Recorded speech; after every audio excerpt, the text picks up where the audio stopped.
contraintes et caractères des chiens d'appartement.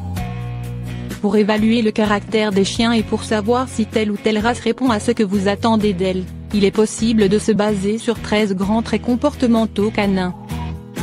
Vous devez être sûr que vous souhaitez acquérir un chien. Un nouveau compagnon vous apportera de nombreuses joies, mais également certaines contraintes pas toujours très agréables. 1. L'excitabilité du chien. C'est la capacité de réagir à un événement dans la fraction de seconde qui suit. On retrouve cette caractéristique chez la plupart des petites races et des races naines. Nos chiens d'appartement sont en général très excitables. C'est sans aucun doute dans la famille des terriers que cette faculté est la plus développée. Le petit lévrier italien et le whippet sont, par contre, assez calmes et moins excitables. Les chiens qui montrent une forte excitabilité sont également souvent des aboyeurs intempestifs. Tout le monde ne supporte pas un chien trop excitable ou trop bruyant, en particulier les personnes âgées. Leur choix doit être bien réfléchi. 2. L'activité générale du chien. C'est l'activité spontanée du chien, en l'absence de stimulation. Certains chiens peuvent rester des heures sans bouger, calmement, en compagnie de leur maître. Alors que d'autres chiens invitent leur maître au jeu et sont constamment en mouvement, à la recherche de quelque chose à faire, d'un nouveau jeu. Les terriers, connus pour leur forte personnalité et leur énergie débordante, sont là encore les premiers au hit-parade de l'activité générale parmi nos chiens d'appartement. Le Norwich Terrier, par exemple, ne réussit pas à rester tranquille même durant son sommeil. Étant donné son tempérament, c'est un chien de compagnie idéal pour des personnes jeunes.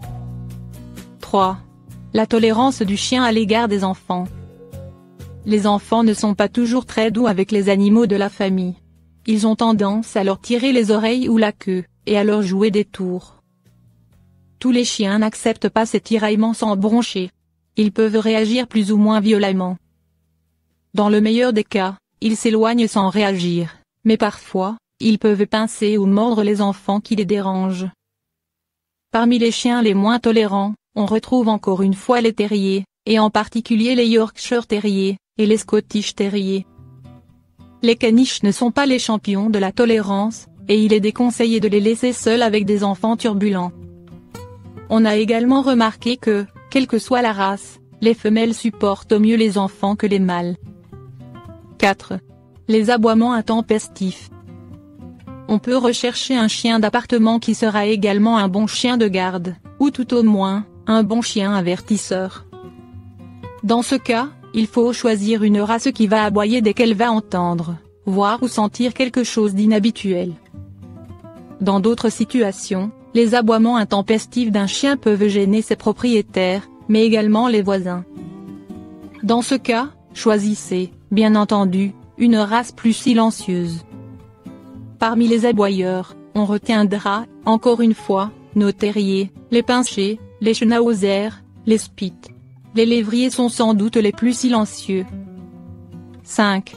Le tempérament joueur du chien. On peut rechercher un chien très calme ou au contraire, parce qu'on a des enfants, un chien très joueur qui va animer nos journées et faire la joie de toute la famille. Ce qui pour quelqu'un est un défaut insupportable peut représenter une qualité très recherchée pour quelqu'un d'autre. Le Shetland, le Boston Terrier, tous les terriers, les Épagnols et le Welsh Corgi sont des chiens très joueurs. Les teckels sont plus calmes. 6. La capacité d'apprentissage du chien. Pour vivre correctement en société, en famille et en ville, chaque chien doit apprendre un minimum de savoir-vivre. Certains sujets sont très intelligents et sont assez faciles à éduquer. D'autres, bien qu'ils puissent être extrêmement rusés, sont également très têtus et difficiles à éduquer, quels que soient les exercices que vous souhaitez leur enseigner. Les Shetland et les caniches sont des chiens assez faciles à éduquer. Les terriers, par contre, ont la réputation d'être assez têtus. 7. La capacité d'alarme du chien. Même si on désire un petit chien d'appartement, on souhaite souvent qu'il soit, à défaut d'un vrai chien de garde et de défense, un chien avertisseur, en particulier pour les personnes qui vivent seules.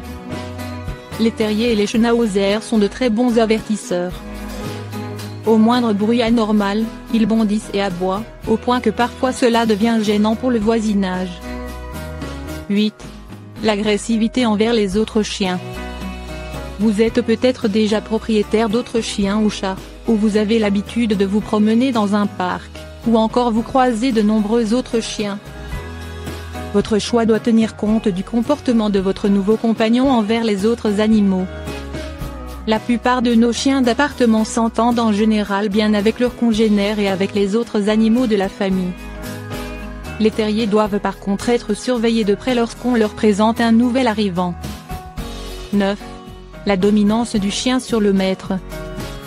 Il existe différentes catégories de maîtres, ceux qui souhaitent avoir un chien totalement soumis et obéissant, ceux qui préfèrent avoir un chien qui serait leur alter ego, et enfin ceux dont le chien les tolère à peine, c'est-à-dire ceux que leur chien commande.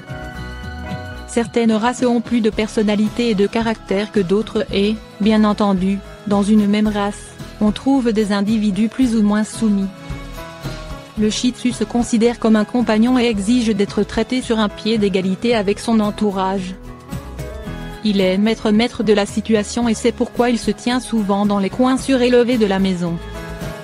Les Scottish Terriers sont eux aussi assez difficiles à dominer. Par contre les caniches, ou encore les Welsh Corgis, sont des animaux plus faciles à dominer et à éduquer. 10. La défense territoriale. Cette capacité n'est pas souvent recherchée chez nos chiens d'appartement. En effet, on leur demande avant tout d'être de bons avertisseurs plutôt que des chiens capables de mettre en fuite seuls un agresseur. 11. La recherche d'affection du chien. La règle pourrait s'énoncer assez simplement, plus le chien est petit, plus il recherche l'affection. Tous nos chiens d'appartement sont demandeurs de gros câlins, et ils adorent se blottir affectueusement contre leur maître. 12. L'instinct de destruction du chien. Certains chiens ont tendance à détruire les objets de la maison pour passer leurs nerfs. D'autres adorent creuser des galeries et des terriers dans le sol, et ils déterrent les superbes fleurs que vous aviez plantées avec beaucoup d'amour. Vous l'avez deviné, ce sont encore une fois nos dynamiques terriers qui, en héritage de leur passé de chasseurs, ont gardé cette tendance à mordre et à creuser. 13. L'apprentissage de la propreté du chien. Cela dépend avant tout des capacités pédagogiques des maîtres. Il est conseillé de demander à votre vétérinaire de vous expliquer les meilleures méthodes d'éducation canine. Ces différents traits comportementaux rapidement passés en revue doivent être pris à titre indicatif. Il est bien évident que, dans chaque race, on peut trouver des individus assez différents. Par exemple, il existe des terriers très calmes, faciles à éduquer. Le comportement d'un chien dépend bien entendu de son caractère, mais surtout de son environnement et des relations homme-chien que vous pourrez ou saurez instaurer entre lui et chacun des membres de la famille. Une bonne dose de psychologie canine vous sera extrêmement utile pour vivre en bonne société avec votre animal domestique.